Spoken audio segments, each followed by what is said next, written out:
Bonjour, monsieur le porte-parole. Je suis JB Kofi du journal Le Bélier Intrépide. Le Bélier Intrépide, j'ai deux préoccupations. La première préoccupation concerne le PDCI-RDA. Vous avez parlé d'un PDCI revigoré qui est prêt à accéder au pouvoir d'État en octobre. Malheureusement, nous constatons depuis quelques jours des départs, notamment M. Jean-Yves Esso, et on cite aussi le deuxième adjoint maire de la commune de Port-Boué, M. Akanodjo. Quelle appréciation faites-vous de ces départs? Ma seconde préoccupation, vous ne m'avez pas évoqué, c'est concernant le prix du cacao. Pour la campagne intermédiaire, nous avons un prix de 2200 francs qui a été fixé. Quelle est la lecture que le PDCI fait de ce prix? Merci.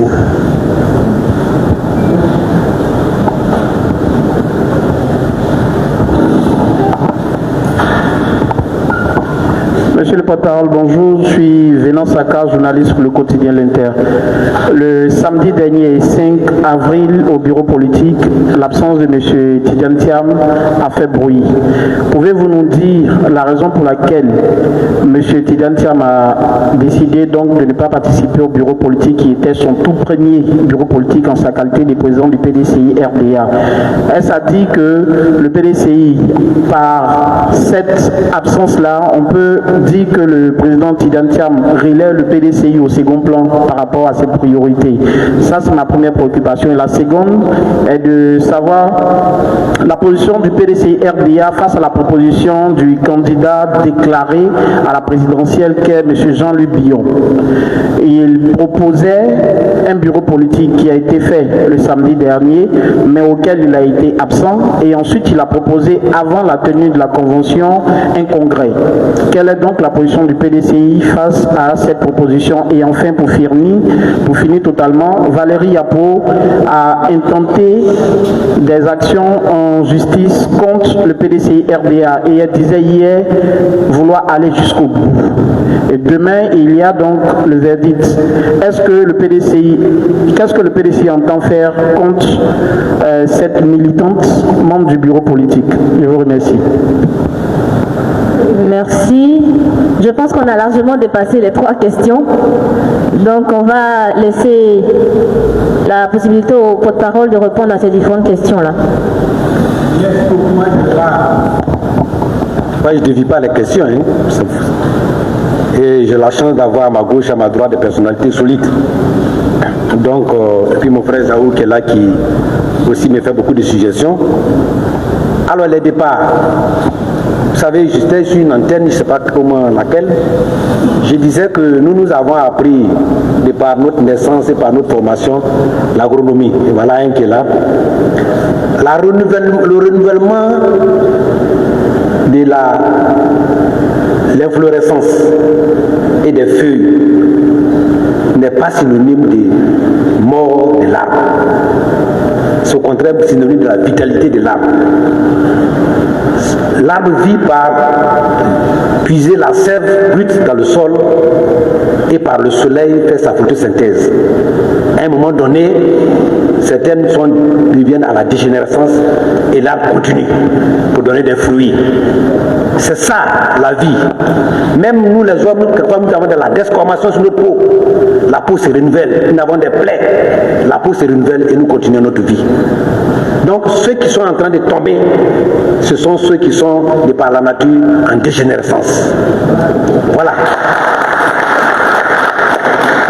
Maintenant, je ne vais pas fuir les questions. Il y a eu 2 départs dont on m'a parlé, un en cours, je ne sais pas. Le départ de Jean-Yves Esso. Ce n'est pas quelque chose qui nous surprend à la haute direction du parti. Mais il faut respecter le choix des gens. Mais nous l'avons vu venir depuis longtemps. Moi-même personnellement, je voulais l'intégrer dans l'équipe de communication. Mais vous savez, il faut toujours trouver un alibi. Je n'ai pas l'habitude de venir avec beaucoup de documents aujourd'hui, mais je suis venu avec ce document-là. C'est un dossier fait par M. Jean-Yves Esso à la haute direction du parti. Là-dedans se trouve son CV. Vous ne savez pas. S'il veut nier, je vais publier l'essentiel. Demandant au président du parti de le nommer à un poste que je ne vais pas dévoiler ici. Et comment ça a arrivé? Il a formé un groupe de jeunes, une toile, pour calmer un mouvement.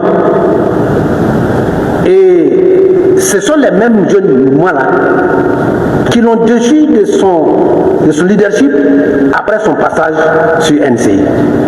Parce qu'ils estiment que la manière dont ils veulent construire leur mouvement est contraire à la manière dont ils conduisent le mouvement. Donc ce n'est pas une affaire du PDCI RDA. Et ils estiment qu'ils ont été traduits en utilisant leur idée pour en faire envoyer au parti, pour en faire une promotion personnelle. Donc c'est un problème qui va au-delà du PDCI RDA. C'est un problème de vie, de comportement de vie. Et voilà ce document. Son CV est dedans. Je n'ai même pas changé le cartable dans lequel il a mis le document. Quand il est parti, c'est ça on m'a remis. Pour dire, si tu vas à la conférence de presse, montre ça. Donc ce n'est pas une affaire de PDCI RDA. S'il pense que c'est faux, moi je l'ai regardé, on va le publier. Mais on n'est pas là pour ça, il est libre de faire son choix. Mais donc ce n'est pas un problème de PDCI RDA.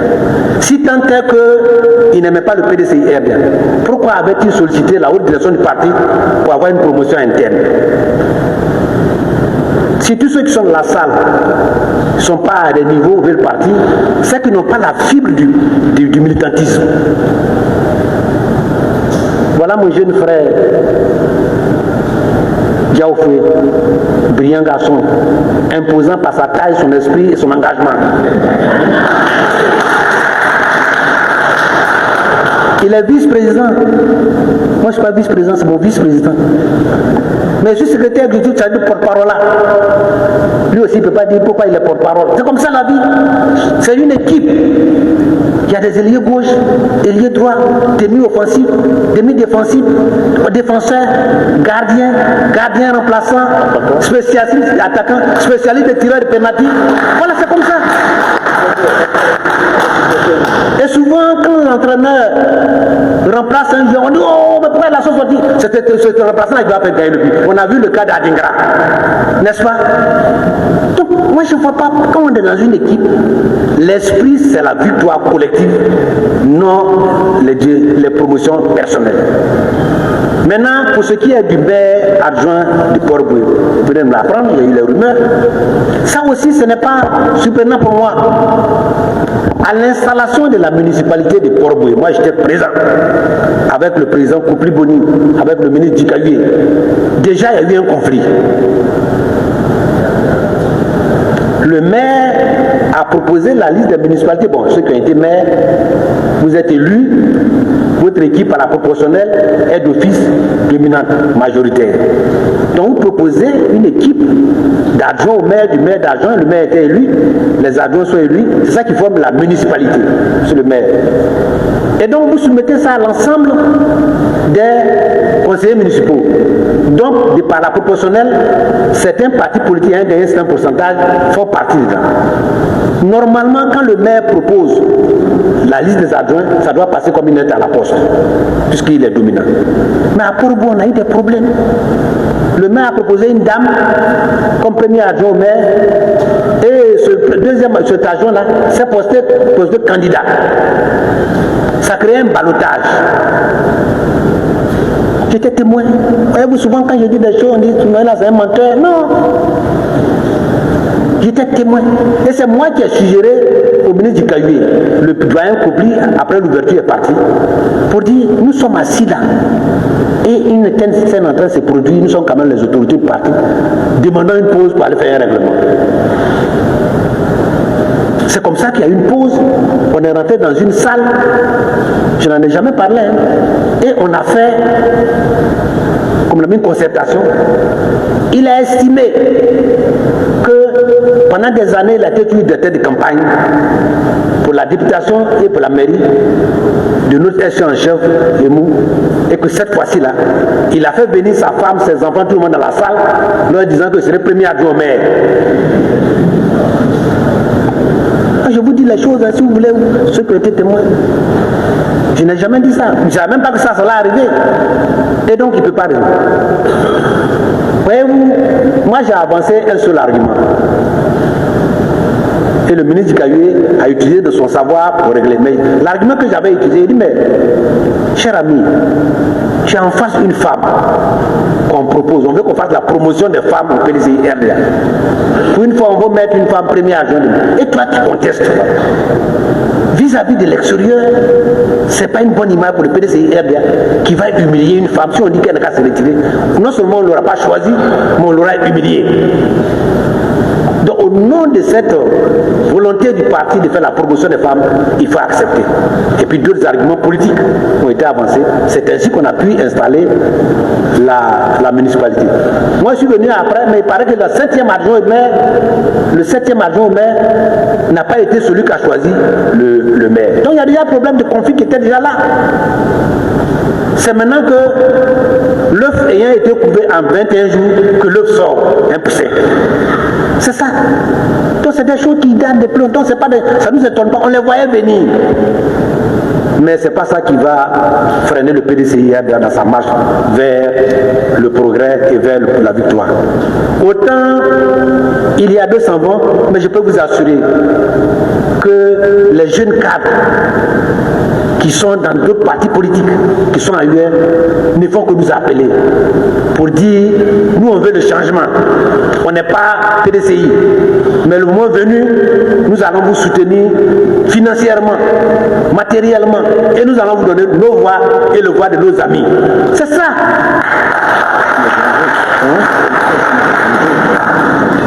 Les enjeux aujourd'hui, c'est quoi? C'est ce que j'ai expliqué. Voyez-vous, c'est ce qu'on appelle ça la desquamation. Quand quelque chose s'enlève, peu s'enlève, il y a ce qu'on appelle en anglais le scavenger. Je ne sais pas le terme en français, c'est le vautour que conçu de RDR. Va prendre ça et puis en faire des trophées. Si vous avez un bilan aussi inattaquable, et si vous avez des cadres, mais pourquoi venir prendre nos cadres pour en faire des leaders là-bas? Ça veut dire que vous n'en avez pas. En réalité, pour d'autres que pour certains, on n'est pas capable de se préparer pour attaquer Ezalé, attaquer Brodumi, attaquer Boudiaoufé, Esaïe, dans les débats et dans les éléments que nous allons apporter. Donc ils pensent que ceux-là ont des arguments ici, ont des informations qu'ils veulent prendre pour monnayer, mais c'est peine perdue. Nous allons les affronter.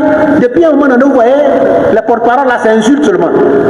Ils ne disent pas on a construit à Cinématali, on a construit tant, parce que nous on les connaît. Je vous ai donné un exemple simplement. Un monsieur qui a eu une hématose faciale à Téini.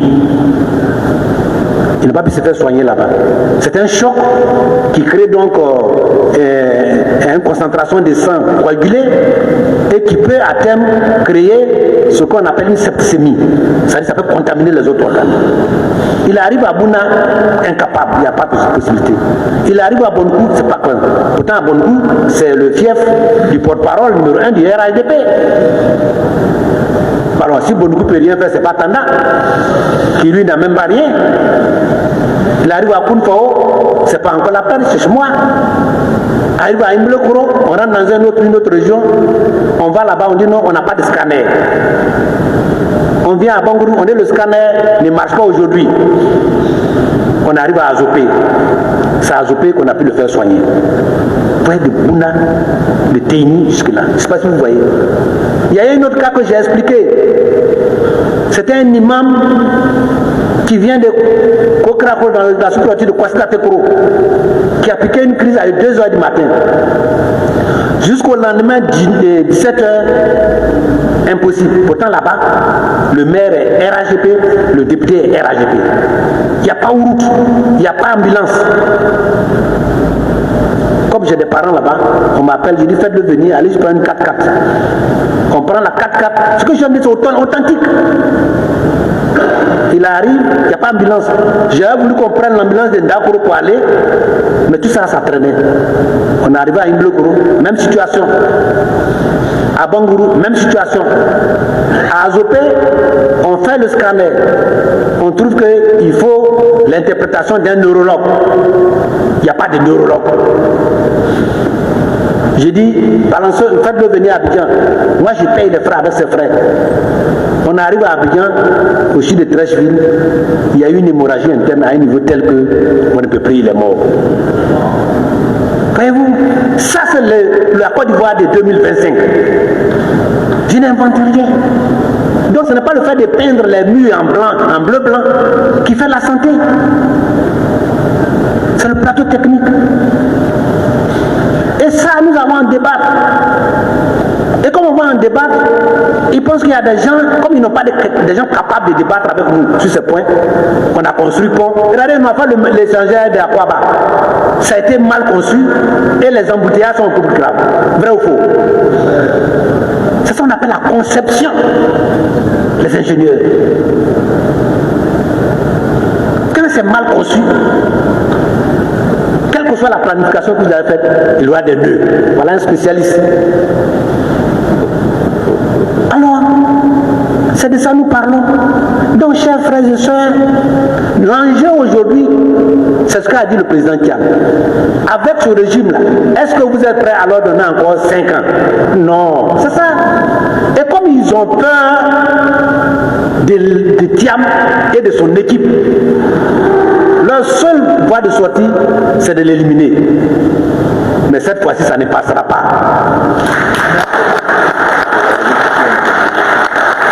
Ça ne passera pas. Article 48, article 4, ça ne passe pas. Vous-même, vous avez vu notre avocat, l'avocat président qui a mis hier sur une de leurs chaînes. Ils sont partis gonfler avec des tests. Le petit les a sortis morceau par morceau. Et puis c'est fini.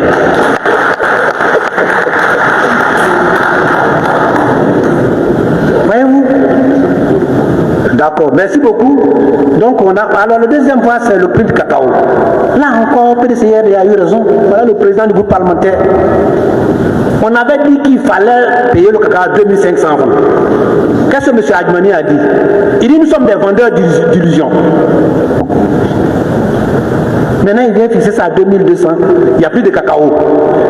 En fait, la réalité, il n'y a plus de ferme de cacao. Donc vous fixez un prix fort. Oui, le produit n'existe plus. C'est le système. Je ne vais pas venir détailler ça ici, mais un jour, on a ça dans nos programmes, a dit Isaac est là. Toute stratégie s'adapte. J'étais moi-même dans la région de Bentegla, Sifié, sur un arbre de Touba. J'ai vu qu'il y a beaucoup de planteurs de cacao dans cette zone. Contrairement à ce qui se passe avant. Ils sont même en train d'attaquer un peu la réserve forestière. Et les Guinéens venaient payer ce cacao-là, pendant que nous on vendait ça à 1800, à 2500 francs le kilo. On était à l'Assemblée nationale. Ils ont pris une ordonnance pour réprimer les ventes illicites. Nous leur avons dit que ça ne marche pas. Voilà le doyen qui est là. Qu'est-ce qui se passe? Ils ont mis un comité de contrôle. Mais à l'ouest, c'est le comité de contrôle même qui a commencé à faire la corruption où on les a enlevés.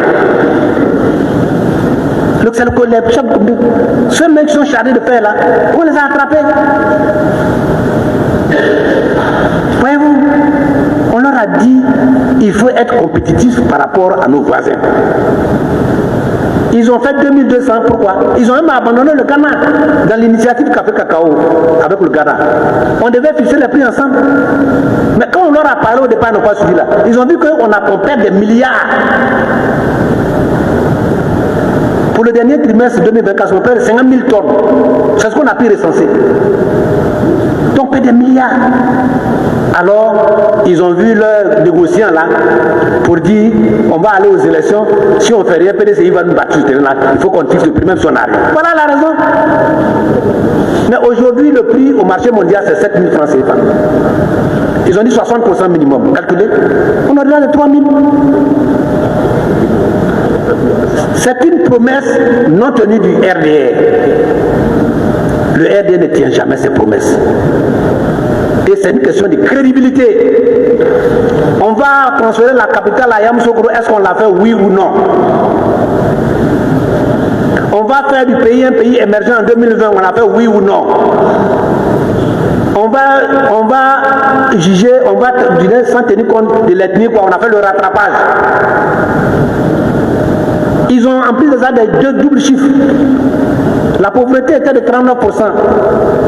Ce qu'est venu nous dire le ministre des Finances lors du débat sur le budget.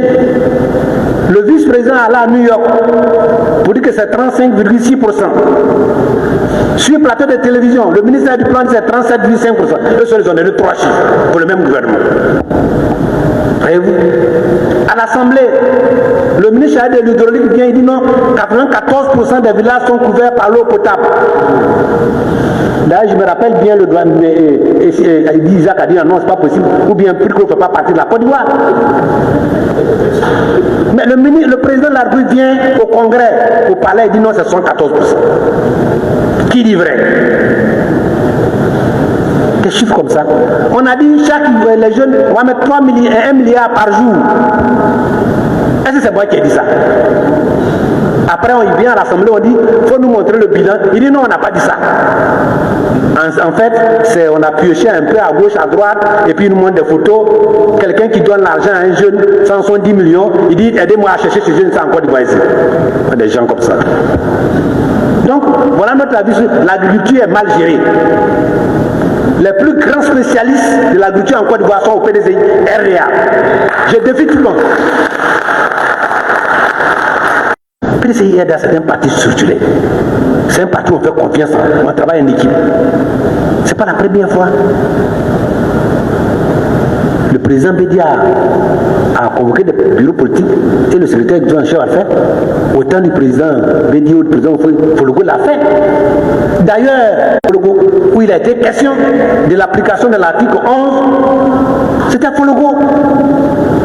Donc le PDCA n'est pas des gens qui sont nés hier, qui pensent que le monde a commencé hier. L'histoire de la Terre commence au Cambrien, selon l'échelle géologique. Donc c'est pas aujourd'hui. Donc c'est légal, c'est bien vu, c'est pas la première fois. Mais le président, en fait, de quoi il s'agit?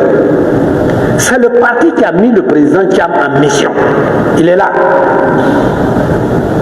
Au moment venu, le parti s'est réuni à un haut niveau. Un niveau tellement élevé que moi-même je n'ai pas accès. Monsieur le vice-président.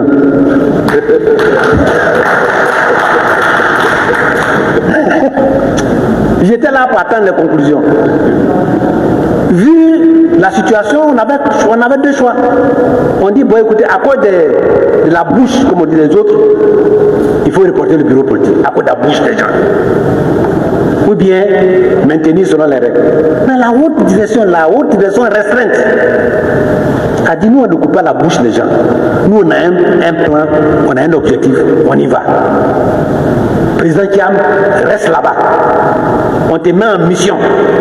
Nous, on règle les problèmes. C'est pourquoi il y a des ministères de l'Intérieur. C'est ainsi que quand ils sont sortis, ils m'ont dit, là, allons au bureau politique. C'est comme ça qu'on a tenu le bureau politique. Et le notaire le prévoit. Et je peux vous même dire plus. Les gens ont parlé de la signature. Mais le président entouré de gens avait déjà anticipé. On te met en mission, on sait que la mission sera longue. Au cas où tu ne peux pas être là, qu'est-ce qu'on fait? On te propose ça. Donc le président est en France, dans le monde, pour travailler pour le PDCI RDA. Je vous ai fait parler du ministre Essi Amara, qui est un parent proche. Un jour, il m'a dit, pour l'expérience que j'ai de la diplomatie géopolitique internationale, un pays comme la Côte d'Ivoire qui compte en Afrique, pour arriver à la tête de ce pays, il y a un important pourcentage de l'influence internationale. Sinon, on ne peut pas passer. Extrêmement important. On a vu certains même qui ont utilisé l'influence internationale pour imposer des choses ici. Mais nous, ce n'est pas ça. Donc la diplomatie géopolitique internationale est importante. Quelle est notre position par rapport à tout ce qui se passe dans le monde? Et ça, le président Tidjane Thiam, on ne lui apprend rien à ce niveau-là. Les gens ont besoin de lui. Tu vas prendre la Côte d'Ivoire à partir d'octobre. Il y a certains même qui le disent, hein. Tu seras président. Mais quelle est ta position sur telle chose pour permettre à l'Afrique d'aller à la paix, à la prospérité? C'est ça de ça qu'on parle maintenant. Maintenant, position sur M. Jean-Loup Billon. Je vous ai toujours dit dans un message, M. Jean-Loup Billon, jusqu'à présent, c'est un militant du PDCIR. Il est membre du bureau politique. Et je n'ai pas vu contredire la légalité ou la légitimité de la convocation du bureau politique. Les gens m'ont envoyé une vidéo où il disait qu'il allait être présent. Bon, pourquoi il n'est pas allé? Mais en politique, quand vous êtes dans un parti structuré, c'est à l'intérieur que vous posez vos problèmes. Quand vous n'êtes pas, vous vous absentez de vous-même. Et qu'après, les décisions sont prises, elles s'imposent à vous. C'est l'arrêt de l'équipe. Ou bien, si vous avez des remarques, vous pouvez les faire par écrit. Envoyer au comité pour dire, je suis empêché, mais voilà ma déclaration. Cela n'a pas été fait. Donc tout ce qui s'est dit après, c'est clos. Le bureau politique a pris de manière souveraine les décisions, elles s'imposent à tous les militants. C'est tout ce que je peux dire là-bas. Madame Valérie Apo, c'est la même veine là, hein? Elle a envoyé un problème en justice. Vous savez, il nous est difficile de nous prononcer sur ce problème de justice. Mais il faut que la justice aussi comprenne qu'il est difficile de faire d'une minorité une majorité dans un parti politique. C'est ce que la justice a dit. Vous savez, on a mis Nelson Mandela en prison pendant 27 ans. Il est sorti pour être président. Ici, on a vu des gens qui avaient dit telle personne-là ne sera jamais à la tête du pays. On a vu des gens qui sont venus à la tête du pays. On a vu au Sénégal des gens bâillonner le président actuel et son policier. Aujourd'hui, ils sont là-bas. Et je l'ai dit que le président Houphouët-Boigny nous a dit que la politique, c'est comme un combat. Dans la vie, quand vous allez à un combat, l'attaque de l'adversaire est collective. Chacun tire sur l'adversaire. Mais quand les balles adverses arrivent, la protection du corps est individuelle. Donc je dis aux gens, on est en train de tirer, mais quand on fait demain, chacun de nous rendra compte individuellement, y compris ceux qui sont en train de nous juger. Il ne faut pas après qu'on me fasse référence au Satan. Voilà, c'est ce que je peux leur dire. Normalement, nous devons aller à la paix, laisser les politiciens faire le travail, laisser les Ivoiriens choisir, que tous ceux qui sont candidats ivoiriens, hier vous avez vu notre avocat sur une chaîne de télévision, montrer que le président Thiam n'a aucun problème judiciaire, que sa candidature ne souffre d'aucune contestation du point de vue juridique. Aucun article ne le fait. Donc c'est ce que je peux dire là-dessus. Que faire? Nous laissons la justice, mais nous allons nous positionner en tant que parti politique, user de tous les moyens démocratiques pour nous opposer à la forfaiture, à l'injustice et à une justice aux ordres. On ne va pas l'accepter. Voilà ce que je peux dire pour les premières questions.